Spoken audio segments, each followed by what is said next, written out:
Guys, it's me, Brina. Today I want to talk to you about fads, and this is a totally random, pointless video. I just think fads are really fun, and I know a lot of people don't like them because a lot of people think that there's something where you have to fit in and you feel pressure to fit in, and I think that as long as it's not something bad, like as long as it's not drugs or anything like that, then I think fads are just really fun. And to me, it's not about fitting in, it's about sharing something in common with people. So it kind of represents the time that you're growing up in and your age and everything. I know that like when I meet people my age who I've never really met before, a lot of times the conversation just ends up going to Pokemon or just different fads that we had when we were little, because I don't know, it's just something that everyone can kind of bond over. And then there are also those fads that are just kind of in your school or your area, and I remember I started a few of those, and that's so cool too, because like you start doing something. And so anyway, I think I'm going to go through, like I said, all the fads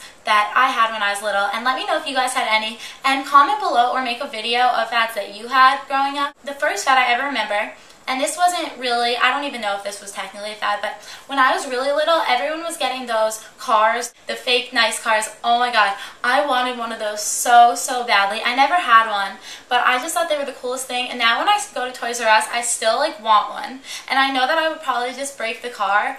In first grade, the big fad was Spice Girls, and there was Spice Girls everything. There was Spice Girls lollipops, there was Spice Girls gum, stickers, there was Spice World, and it was crazy. I used to dress up like the Spice Girls, and I'll see if I can find a picture of that. My favorite was Posh Spice, so I'd always dress up like her because she was the fashionable one. And then my second favorite was Scary Spice because I just thought she was really cool. And I didn't really like the other Spice Girls. I know a lot of people liked Baby.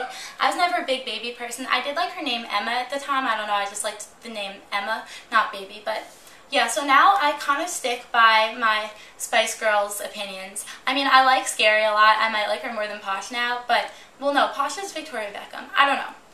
I like them both a lot, so yeah, those were definitely my favorite too. And we used to play Spice Girls, like we would like act like the Spice Girls characters. And I saw Spice World the other year, and I couldn't believe that I ever took it seriously because it's just the most ridiculous movie. And also we had the CDs and we used to just dance to it all the time. I don't know, it was just Spice Girls crazy. And I remember the year before I lived in London and I saw the Spice Girls, and I didn't really know who they were at the time. I just thought it was like adult music, and I didn't think it was any big deal. But then once I got to school and everyone was obsessed with Spice Girls in first grade in America, I told them all that I had met the Spice Girls, and they just thought I was like the coolest person ever, that was a lot of fun, and I liked that. Another big trend for first grade was stickers, and the big stickers to have were oilies, and I had oilies. I loved them, and I know that stickers are still really big, and even oilies are still really big because I worked at a summer camp last summer and I gave out all my oilies, and people were super excited to get them because they're actually a lot harder to find than they used to be. I don't know. But they were really fun because you would kind of like squish them and they would turn colors, and then they had these other stickers that you would squish and they would like change color. I don't know, they had like glitter over it, and they were kind of similar to oilies, and I used to think those were alive, and that if I didn't like touch it often enough it would die and it would turn like the stick color. I don't know, I was crazy. And then in second grade the big fad was Pokemon. And so I used to have a big binder of Pokemon cards. I loved Pokemon cards. I remember everyone wanted Charizard. And I used to, but the main thing that I really used to like to do wasn't play the game. No one really played the game. I used to like to organize my Pokemon cards. I would organize them either by type, or I'd organize them by rareness, or by all different things, and by like name, just everything. And I would constantly be reorganizing them.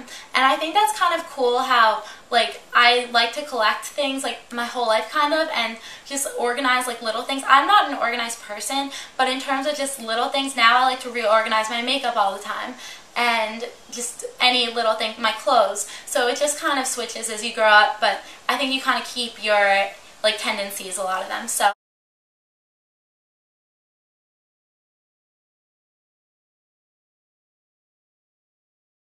and in third grade it was Crazy Bones. So Crazy Bones were these little bony things, and they said they were from the Egyptian times.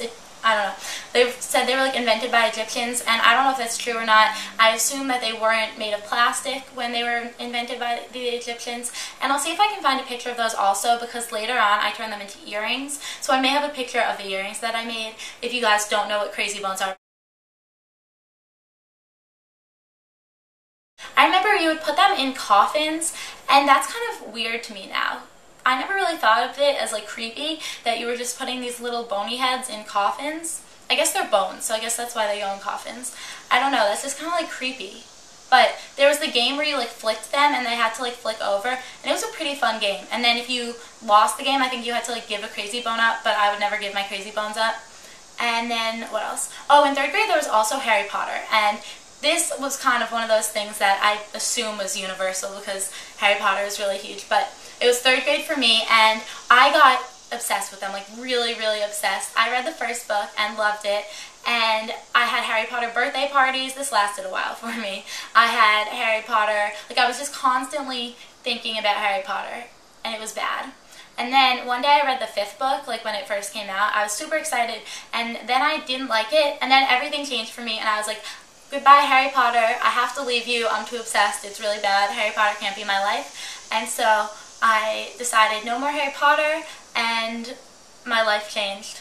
I had to read Harry Potter in, I think, 11th grade for a childhood class that I was taking, like a childhood English class, and I loved it again.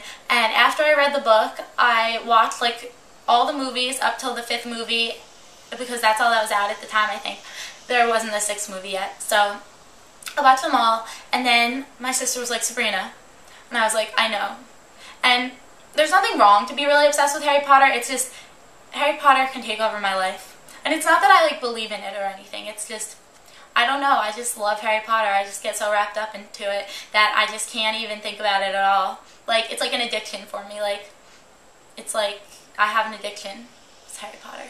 It's bad. And then a few trends that weren't like a big scale level, they were just like on the small scale, were, let me think, there was hamsters, where me and my sister and my next door neighbor all went and we pitched our money together, we put our money together, and we went to the pet store and bought a hamster.